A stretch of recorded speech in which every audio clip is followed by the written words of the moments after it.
ጸጋና ሰላም በእያላችሁበት ይብዛላችሁ ውድ የመጽሐፍ ቅዱስ ንባብ ቤተሰቦቻችን። ይሄ መጽሐፍ ቅዱስ ንባብ ጉዟችን ነው። መስከረም 1 ዘፍጥረት 1 ብለን ጀምረን እስከ ጳጉሜ 5 ራዕይ 22 እየተጓዝን ነው። ዛሬ 117ኛ ቀናችን ላይ ደርሰናል። በዚህ ቀን ደግሞ የምናነበው የአንደኛ ዜና መጽሐፍን ከምዕራፍ 22 እስከ 25 ድረስ ያለውን 4 ምዕራፎችን ይሆናል። አብረን እናንብብ። በጌታ በኢየሱስ ስም አነባለሁ። አንደኛ ዜና ምዕራፍ 22። ዳዊትም ይህ የእግዚአብሔር ቤት ነው፣ ይህም ለእስራኤል የሚቃጠል መስዋዕት የሚሆነው መሰዊያ ነው አለ። ዳዊትም በእስራኤል ምድር የነበሩትን መጻተኞች ይሰበስቡ ዘንድ አዘዘ። የእግዚአብሔርንም ቤት ለመስራት የሚወቅሩትን ድንጋዮች ይወቅሩ ዘንድ ጠራቢዎችን አኖረ። ዳዊትም ለበሮቹ ሳንቃ ለሚሆኑ ለምስማርና ለመጠረቂያ ብዙ ብረት ከብዛቱም የተነሳ የማይመዘን ናስ አዘጋጀ። ሲዶናውያንና የጢሮስ ሰዎች ብዙ የዝግባ እንጨት ወደ ዳዊት ያመጡ ነበርና ቁጥር የሌላቸው የዝግባ እንጨቶች አዘጋጀ። ዳዊትም ልጄ ሰሎሞን ታናሽና ለጋ ብላቴና ነው፣ ለእግዚአብሔርም የሚሰራው ቤት እጅግ ማለፊያና በአገሩ ሁሉ ስሙና ክብሩ እንዲጠራ ይሆን ዘንድ ይገባል፣ ስለዚህ አዘጋጅለታለሁ አለ። ዳዊትም ሳይሞት አስቀድሞ ብዙ አዘጋጀ። ልጁንም ሰሎሞንን ጠርቶ ለእስራኤል አምላክ ለእግዚአብሔር ስም ቤት ይሰራ ዘንድ አዘዘው። ዳዊትም ሰሎሞንን እንዲህ አለ፣ ልጄ ሆይ እኔ ለአምላኬ ለእግዚአብሔር ቤት ሰራ ዘንድ በልቤ አስቤ ነበር። ነገር ግን የእግዚአብሔር ቃል እንዲህ ሲል ወደ እኔ መጣ፣ እጅግ ደም አፍስሰሃል፣ ታላቅም ሰልፍ አድርገሃል፣ በፊቴ በምድር ላይ ብዙ ደም አፍስሰሃልና ለስሜ ቤት አትሰራም።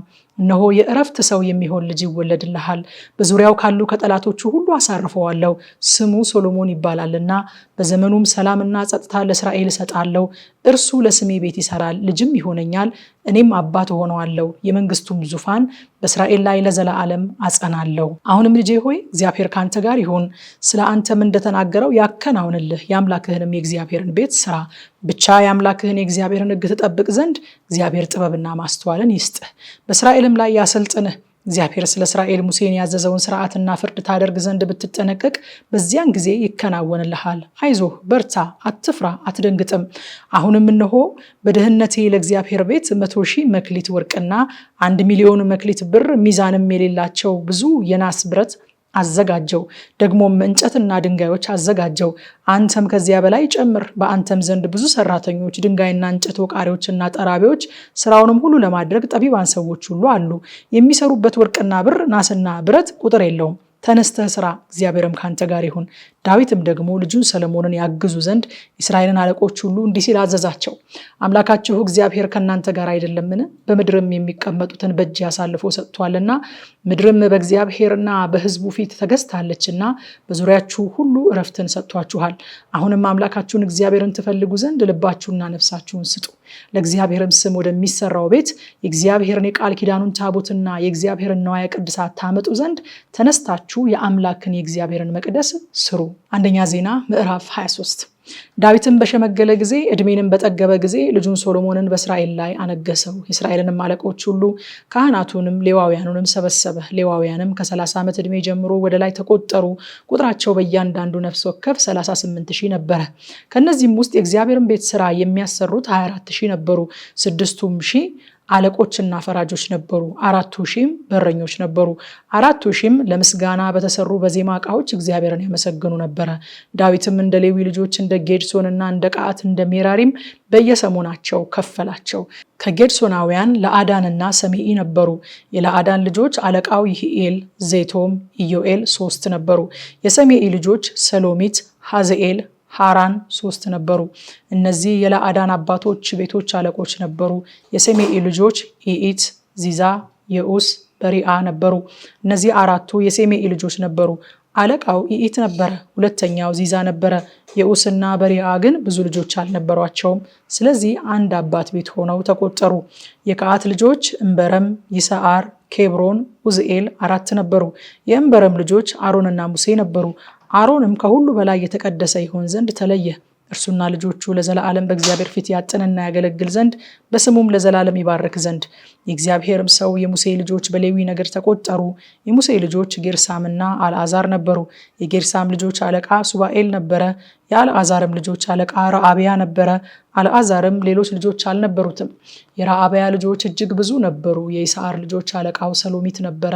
የኬብሮን ልጆች አለቃው ይሪያ፣ ሁለተኛው አማሪያ፣ ሶስተኛው የሕዝኤል፣ አራተኛውም ይቅምዓም ነበሩ። የኡዝኤል ልጆች አለቃው ሚካ፣ ሁለተኛውም ይሽሃ ነበሩ። የሜራሪ ልጆች ሞሆሊና ሙሴ ሙሲ ነበሩ። የሞሆሊ ልጆች አልዓዛርና ቂስ ነበሩ። አልዓዛርም ሴቶች ልጆች ብቻ እንጂ ወንዶች ልጆች ሳይወልድ ሞተ። ወንድሞቻቸውም የቂስ ልጆች አገቧቸው። የሙሲ ልጆች ሞሆሊ፣ ኤደር፣ ኢያሪሙት 3 ነበሩ። የእግዚአብሔርን ቤት አገልግሎት በሰሩ ከ20 ዓመት ዕድሜ ጀምሮ ወደ ላይ በነበሩ በእያንዳንዳቸው በስማቸው በተቆጠሩት ላይ የአባቶች ቤቶች አለቆች የሆኑት በየአባቶቻቸው ቤት የሌዊ ልጆች እነዚህ ነበሩ። ዳዊትም የእስራኤል አምላክ እግዚአብሔር ለሕዝቡ ዕረፍት ሰጥቷል፣ በኢየሩሳሌምም ለዘላለም ይቀመጣል። ሌዋውያንም ከእንግዲህ ወዲህ ማደሪያውንና ማገልገያውን ዕቃ ሁሉ አይሸከሙም አለ። በመጨረሻም በዳዊት ትእዛዝ ከ20 ዓመት ዕድሜ ጀምሮ ከዚያም በላይ ያሉት የሌዊ ልጆች ተቆጠሩ። ስራቸውም የእግዚአብሔርን ቤት በአደባባዩና በየጓዳው ውስጥ ለማገልገል ቅዱሱንም ዕቃ ሁሉ ለማንጻት የእግዚአብሔርንም ቤት አገልግሎት ለመስራት ከአሮን ልጆች እጅ በታች ነበረ። ደግሞም ገጸ ህብስት ስስ ቂጣም ቢሆን በምጣድም ቢጋገር ቢለወስም ለእህል ቁርባን በሆነው በመልካሙ ዱቄት በመስፈሪያና በልክ ሁሉ ያገለግሉ ነበረ። ስራቸውም በየጠዋቱና በየማታው ቆመው እግዚአብሔርን ለማመስገንና ለማክበር በየሰንበታቱም በየመባቻዎቹም በየበዓላቱም እንደ ስርዓቱ ቁጥር በእግዚአብሔር ፊት ዘወትር ለእግዚአብሔር የሚቃጠለውን መስዋዕት ሁሉ ለማቅረብ ለእግዚአብሔር ቤት አገልግሎት የመገናኛውን ድንኳን ስርዓት የመቅደሱንም ስርዓት የወንድሞቻቸውንም የአሮንን ልጆች ስርዓት ለመጠበቅ ነበረ። አንደኛ ዜና ምዕራፍ 24 የአሮንም ልጆች ሰሞን ይህ ነው። የአሮን ልጆች ናዳብ፣ አብድዩ፣ አልዓዛር፣ ኢታምር ነበሩ። ናዳብና አብድዩ ግን ልጆች ሳይወልዱ በአባታቸው ፊት ሞቱ። አልዓዛርና ኢታምር ካህናት ሆኑ። ዳዊትም ከአልዓዛር ልጆች ከሳዶቅ ጋር ከኢታምርም ልጆች ከአቢሜሌክ ጋር ሆኖ እንደ አገልግሎታቸው ስርዓት ከፍሎ መደባቸው። የአልዓዛርንም ልጆች አለቆች በኢታምር ልጆች አለቆች በልጠው ተገኙ። እንዲህም ተመደቡ። ከአልዓዛር ልጆች እንደ አባቶቻቸው ቤቶች 16፣ ከኢታምርም ልጆች እንደ አባቶቻቸው ቤቶች 8 አለቆች ነበሩ። ከአልዓዛርና ከኢታምር ልጆች መካከል የመቅደሱና የእግዚአብሔር አለቆች ነበሩና እነዚህና እነዚያ እንዲህ በዕጣ ተመደቡ። ከሌዋውያንም ወገን የነበረው የናትናኤል ልጅ ጸሐፊው ሸማያ በንጉሱና ባለቆቹ ፊት በካህኑና በሳዶቅ በአብያታርም ልጅ በአሜሌክም ፊት በካህናቱና በሌዋውያኑ አባቶች ቤቶች አለቆች ፊት ጻፋቸው። አንዱንም የአባት ቤት ለአልዓዛር አንዱንም ለኢታምር ጻፈ። መጀመሪያውም ዕጣ ለዮአሪብ ወጣ። ሁለተኛው ለዮዳሄ፣ ሶስተኛው ለካሪም፣ አራተኛው ለሶዕሪም፣ አምስተኛው ለመልኪያ፣ ስድስተኛው ለሚያሚን፣ ሰባተኛው ለአቆስ፣ ስምንተኛው ለአብያ፣ ዘጠነኛው ለኢያሱ፣ 10ኛው ለሴኬንያ፣ 11ኛው ለኤልያሴብ፣ 12ኛው ለያቂም፣ 13ኛው ለኦፓ፣ 14ኛው ለየሼብአብ፣ 15ኛው ለቢልጋ፣ 16ኛው ለኢሜር፣ 17ኛው ለኤዚር፣ 18ኛው ለሐፊጼስ፣ 19ኛው ለፈታያ፣ 20ኛው ለኤዜቄል፣ 21ኛው ለያኪን፣ 22ኛው ለጋሙል፣ 23ኛው ለድላያ፣ 24ኛው ለማዕዝያ የእስራኤል አምላክ እግዚአብሔር እንዳዘዘ አባታቸው አሮን እንደሰጣቸው ስርዓት ወደ እግዚአብሔር ቤት የሚገቡበት የአገልግሎታቸው ስርዓት ይህ ነበረ። ከቀሩት የሌዊ ልጆች ከእንበረም ልጆች ሱባኤል፣ ከሱባኤል ልጆች የሂድያ፣ ከረአብያ ልጆች አለቃው ይሽያ፣ ከይስዓራውያን ሰሎሚት፣ ከሰሎሚት ልጆች ያሃት፣ ከኬብሮን ልጆች አለቃው ይሪያ፣ ሁለተኛው አማሪያ፣ ሶስተኛው የህዚኤል፣ አራተኛው ይቀመአም፣ የኡዝኤል ልጅ ሚካ፣ የሚካ ልጅ ሻሚር፣ የሚካ ልጅ ይሽያ፣ ከይሽያ ልጆች ዘካርያስ፣ የሜራሪ ልጆች ሞሆሊ፣ ሙሲ፣ የያዝያ ልጅ በኖ፣ የሜራሪ ልጆች ከያዝያ በኖ፣ ሾሃም፣ ዘኩር፣ ኤብሪ፣ ከሞሆሊ አልዓዛር እርሱም ልጆች አልነበሩትም። ከቂስ የቂስ ልጅ ይረህምኤል፣ የሙሲም ልጆች ሞሆሊ፣ ኤዳር፣ ኢያሪሙት። እነዚህ እንደ አባቶቻቸው ቤቶች የሌዋውያን ልጆች ነበሩ። እነዚህም ደግሞ በንጉሱ በዳዊትና በሳዶቅ በአሜሌክም በሌዋውያንና በካህናት አባቶች ቤቶች አለቆች ፊት ታላቁም እንደ ታናሹ እንደ ወንድሞቻቸው እንደ አሮን ልጆች ዕጣ ተጣጣሉ። አንደኛ ዜና ምዕራፍ 25 ዳዊትና የሰራዊቱ አለቆችም ከአሳፍና ከኤማን ከኤዶታም ልጆች በመሰንቆና በበገና በጸናጽልም ትንቢት የሚናገሩትን ሰዎች ለማገልገል ለዩ። በአገልግሎታቸውም ስራ የሰሩ ሰዎች ቁጥር ይህ ነበረ። ከአሳፍ ልጆች ዘኩር፣ ዮሴፍ፣ ነታንያ፣ አሽርኤላ። እነዚህ የአሳፍ ልጆች በንጉሱ ትእዛዝ ትንቢት ከተናገረው ከአሳፍ እጅ በታች ነበሩ። ከኤዶታም የኤዶታም ልጆች ጎዶልያስ፣ ጽሪ፣ የሻያ፣ ሰሜኢ፣ ሐሸቢያ፣ መቲቲያ። እነዚህ 6ቱ ለእግዚአብሔር ምስጋናና ክብር በመሰንቆ ትንቢት ከተናገረው ከአባታቸው ከኤዶታም እጅ በታች ነበሩ። ከኤማን የኤማን ልጆች ቡቅያ፣ መታንያ፣ አዛርኤል፣ ሱባኤል፣ ኢያሪሙት፣ ሐናንያ፣ ሐናኒ፣ ኤልያታ፣ ጊዶልቲ፣ ሮማንቲኤዘር፣ ዮሽብቃሻ፣ መሎቲ፣ ሆቲር፣ መሐዚዮት እነዚህ ሁሉ ቀንደ መለከቱን ከፍ ያደርጉ ዘንድ በእግዚአብሔር ቃል የንጉሱ ባለራእይ የሆነው የኤማን ልጆች ነበሩ። እግዚአብሔርም ለኤማን 14 ወንድ ልጆችንና 3 ሴቶች ልጆችን ሰጠው። እነዚህ ሁሉ በእግዚአብሔር ቤት በጸናጽልና በበገና በመሰንቆ የሚዘምሩ ዘንድ በእግዚአብሔር ቤት ያገለግሉ ዘንድ ከአባታቸው እጅ በታች ነበሩ። አሳፍም፣ ኤዶታምም፣ ኤማንም ከንጉሱ ትእዛዝ በታች ነበሩ።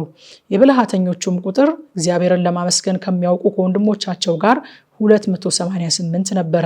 ሁሉም ተካክለው ታናሹ እንደ ታላቁ አስተማሪውም እንደ ተማሪው ለሰሞናቸው ዕጣ ተጣጣሉ። የፊተኛው ዕጣ ከአሳፍ ወገን ለነበረው ለዮሴፍ ወጣ። ሁለተኛው ለጎዶልያስ ወጣ፣ እርሱ ወንድሞቹም ልጆቹም 12 ነበሩ። ሶስተኛው ለዘኩር ለልጆቹም ለወንድሞቹም ለ12ቱ። አራተኛው ለይጽሪ ለልጆቹም ለወንድሞቹም ለ12ቱ። አምስተኛው ለነታንያ ለልጆቹም ለወንድሞቹም ለ12ቱ። ስድስተኛው ለቡቅያ ለልጆቹ ለወንድሞቹም ለ12ቱ። ሰባተኛው ለይሽርኤል ለልጆቹም ለወንድሞቹም ለ12ቱ። ስምንተኛው ለየሻያ ለልጆቹም ለወንድሞቹም ለ12ቱ። ዘጠነኛው ለመታንያ ለልጆቹ ለወንድሞቹም ለ12ቱ። አስረኛው ለሰሜኢ ለልጆቹ ለወንድሞቹም ለ12ቱ። 11ኛው ለአዛርኤል ለልጆቹም ለወንድሞቹም ለ12ቱ። 12ኛው ለሐሸቢያ ለልጆቹ ለወንድሞቹም ለ12ቱ። 13ኛው ለሱባኤል ለልጆቹ ለወንድሞቹም ለ12ቱ። 14ኛው ለመትያ ለልጆቹ ለወንድሞቹም ለ12ቱ። 15ኛው ለኢያሪሙት ለልጆቹ ለወንድሞቹም ለ12ቱ። 16ኛው ለሐናንያ ለልጆቹ ለወንድሞቹም ለ12ቱ። 17ኛው ለዮሽብቃሻ ለልጆቹ ለወንድሞቹም ለ12ቱ። 18ኛው ለሐናኒ ለልጆቹም ለወንድሞቹም ለ12ቱ። 19ኛው ለመሎቲ ለልጆቹም ለወንድሞቹም ለ12ቱ። 20ኛው ለኤልያታ ለልጆቹ ለወንድሞቹም ለ12ቱ። 21ኛው ለሆቲር ለልጆቹ ለወንድሞቹም ለ12ቱ። 22ኛው ለጊዶልቲ ለልጆቹም ለወንድሞቹም ለ12ቱ። 23ኛው ለመሐዚዮት ለልጆቹ ለወንድሞቹም ለ12ቱ። 24ኛው ለሮማንቲኤዘር ለልጆቹ ለወንድሞቹም ለ12ቱ ወጣ። የዛሬው ንባባችን ይሄ ነበረ። ከምሽቱ 3 ሰዓት በኢትዮጵያ ሰዓት አቆጣጠር በቲክቶክ እና በቴሌግራም የቀጥታ ስርጭት ስለምናጠና ኑና አብረን እናጥና። ሻሎም